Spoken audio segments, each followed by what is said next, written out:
Hey everybody, welcome to the channel that takes you deep inside the San Francisco 49ers. I am your host, Jack Hammer. For today, we're going to talk about explosives. That's right, the 49ers' ability on offense to create explosive plays and their ability on defense to stop those explosive plays.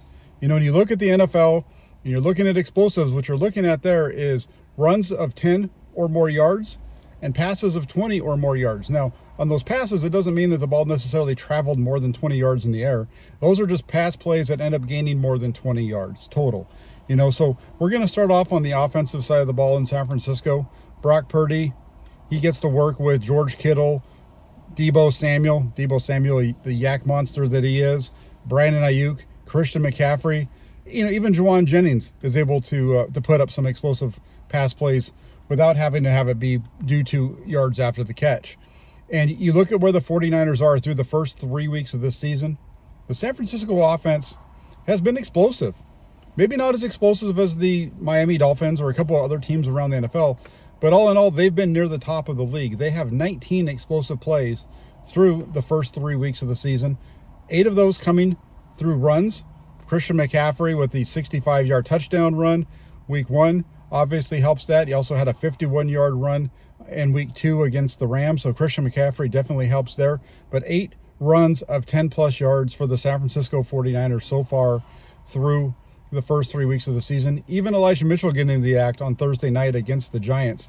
I had a really nice run over the right side with a really nice cut at the end of that got him up the field for an explosive running play. The 49ers run game, always one of the best in the league, and it still has that explosive element, especially with Christian McCaffrey running the ball. And then over in the passing game side, you know, we mentioned it earlier, you have Brock Purdy with a great group of guys to throw the ball to. They've been able to get 11 pass plays of 20-plus yards through the first 3 weeks of the season. Not bad, especially when you look at all of the knocks that you've seen so far about Brock Purdy. All offseason long, we heard about his lack of ability to get the ball deep down the field. We heard about the offense's lack of explosiveness as a result of Brock Purdy. But in reality, that's just not accurate. That narrative is incorrect. The 49ers offense has always been one of the more explosive offenses in the league, even when Jimmy Garoppolo was the quarterback. And a lot of that has to do with their ability to make big plays in that intermediate passing game. That's especially true with Brock Purdy. He's been one of the best quarterbacks in the NFL since he took over in week 13 of last season in terms of hitting those throws 10 to 19 yards down the field. And with a guy like Deebo Samuel, if you get him the ball down the field just a little bit, get him the ball beyond the line of scrimmage, working against that secondary, he's going to put up some big yards for you. We saw a big 40-yarder against the Giants on Thursday night, just as one example of that. Brandon Ayuk, with his ability to as a playmaker, helps that out. George Kittle, a tremendous asset after the catch. Same thing with Christian McCaffrey. So the 49ers have a lot of guys who are solid weapons that help to boost up those numbers on the offensive side of the ball. And again, offensively, they have a total of 19 explosive plays, 8 runs of 10-plus yards, 11 passes of 20-plus yards. You know, and that's also not even, and that includes, you know, the couple of deep throws that we've seen from Brock Purdy already early in the season. The touchdown throw to Brandon Ayuk against the Pittsburgh Steelers along the right sideline.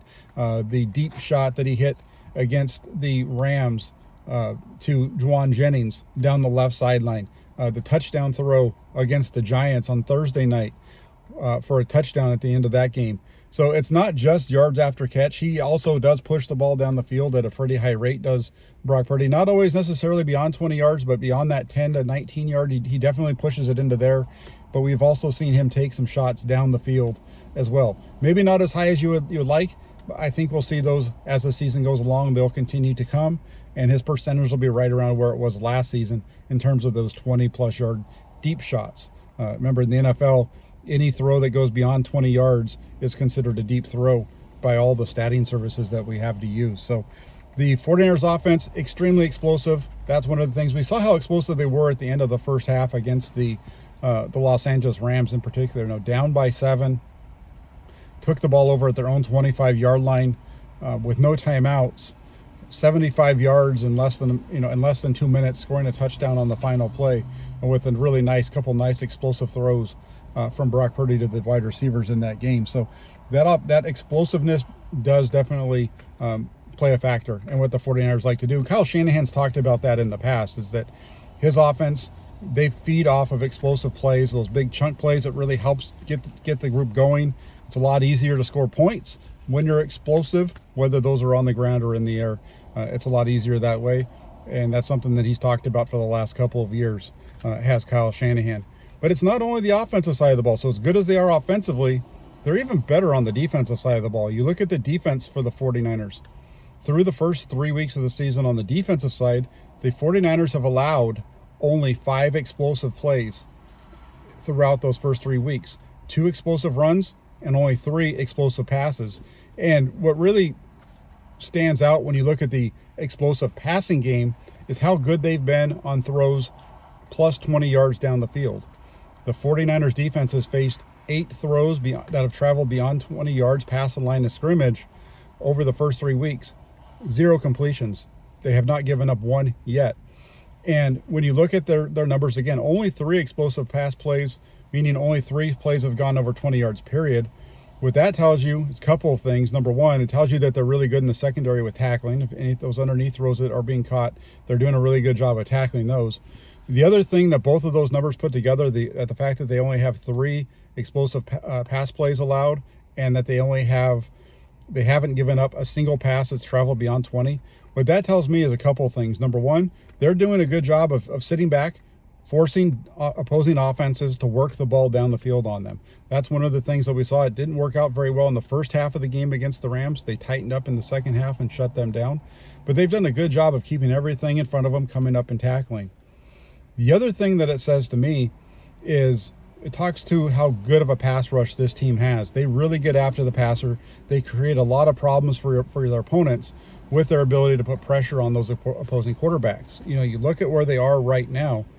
In the first 3 weeks alone, the 49ers have generated 65 total pressures according to Pro Football Focus. So when we're talking about total pressures, what we're talking about are sacks, hurries, and quarterback hits. So you put those all together, and that's where you get the pressures from. So for example, when Nick Bosa got his sack on Thursday night, that's a sack. That counts as a pressure, counts over in the pressure total. So they take all of his pressures, all of his hits, all of his hurries, all of his sacks. They total that up, and that gives you how many pressures he's generated. So the 49ers right now, through the first 3 weeks of the season, when it comes to their pass rush, they have generated 65 total pressures, led up the middle by Javon Hargrave and Javon Kinlaw. Kinlaw playing just a small role in this defense in terms of the number of snaps. He's playing on a limited basis as the second guy coming in. So but he's making the most of those pass rush reps. Again, Javon Hargrave with 10 total pressures through the first 3 weeks. Javon Kinlaw tied with him for the team lead at 10. Behind those two, you start to get to the edge guys, and you still have another one up the middle. Nick Bosa and Drake Jackson each have 9, as does Eric Armstead. So when you look at the 49ers defensive line, Nick Bosa is going to be the key. He's the focal point because he's the one that just got the big contract. He's the one that was the defensive player of the year last season. But the 49ers defense is generating a ton of pressure right up the middle. Again, of those 65 total pressures, 10 from Javon Hargrave, 10 from Javon Kinlaw, 9 from Eric Armstead. That means that 29 of the 49ers' 65 pressures through the first 3 weeks have come from just those 3 players up the middle. And there's nothing that quarterbacks like less than pressure that's coming up the middle, because what's happening is when you collapse the pocket, there's nowhere for those quarterbacks to go. Quarterbacks want to step up into the pocket. That's what they're taught. When those guys are coming off the edges, they want to slide up into the pocket. Well, with the pressure that the 49ers are getting in the middle from Hargrave, Kinlaw, and Armstead, quarterbacks can't step up. And so that's another reason why you haven't seen those deep downfield throws. When you're getting pressure around the edges and there's nowhere to step up, those guys, now you're starting to have to bail out. And a lot of times, once quarterbacks have to escape running to the left or right, unless they can set their feet again, they're not going to usually launch balls that are going to travel 20 yards past the line of scrimmage. It just doesn't usually happen that way. So the 49ers pass rush playing a big piece of that. Also on the back end, Travaris Ward, Diamondro Lenore doing a very good job of keeping everything in front of them. And that also speaks to what's happening on the back end of that defense in terms of Talanoa Hufanga and Tayshaun Gibson. Gibson and Hufanga proved last year that they're a tremendous pair on the back end. Hufanga with a number of interceptions. I think he had 5 last year. I think it was 6 for Tayshaun Gibson. Well, Talon Hufanga this season already has 2 interceptions through the first 3 weeks. He had one in the season opener on a tip off of Fred Warner, got another one on another tip against the New York Giants. So of the 49ers, 5 interceptions through the first 3 weeks. 2 of those go to Talanoa Hufanga. And again, the 49ers defense, that pressure, they've only allowed 5 explosive plays, 3 through the pass. That means only 3 times has an opponent thrown a pass that's gone for more than 20 yards against this defense. They haven't completed 1 throw yet out of 8 that's traveled beyond 20 yards from the line of scrimmage. And on top of that, that defensive line, Javon Hargrave, Javon Kinlaw, and Eric Armstead, not only are they doing a really good job of generating pressure up the middle, they are doing a really good job of setting that line of scrimmage and allowing Fred Warner and Dre Greenlaw, those linebackers, even Talanoa Hufanga and Tayshaun Gibson, to come up and make tackles in the run game. It's everything the 49ers do on defense starts with that defensive line. That's one of the reasons why Kyle Shanahan and John Lynch have spent so much in terms of draft capital and free agent acquisitions and everything like that along building that defensive line, because that defensive line is the heartbeat of the defense. It starts there. Then you have the linebackers in Warner and Greenlaw. Then you get to the secondary. That's the 49ers' general belief and how they want to build out their roster, especially on the defensive side. So, you look at it again, extremely good at stopping explosives, only 5 through these first 3 weeks of the season. On offense, doing a very good job of generating explosives.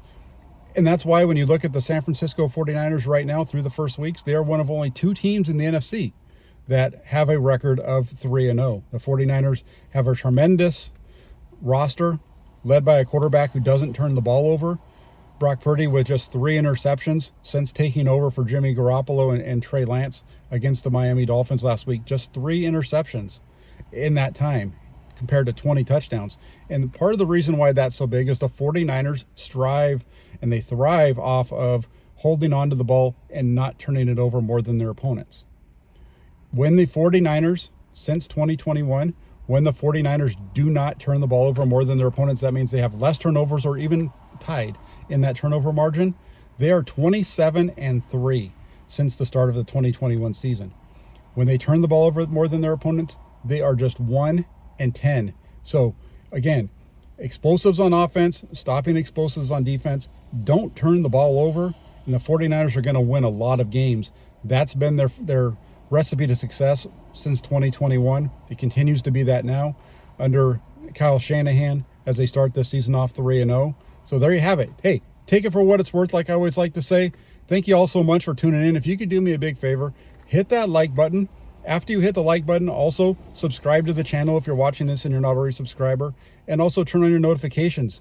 That way you don't miss any of the updates. I promise you, with this season going on, you're not going to want to miss any of the updates, any breaking news that comes for the San Francisco 49ers right here on Inside the 49ers with Jack Hammer. Thank you all so much for tuning in. Have a great rest of your day. We'll be talking with you soon. Take care, everybody.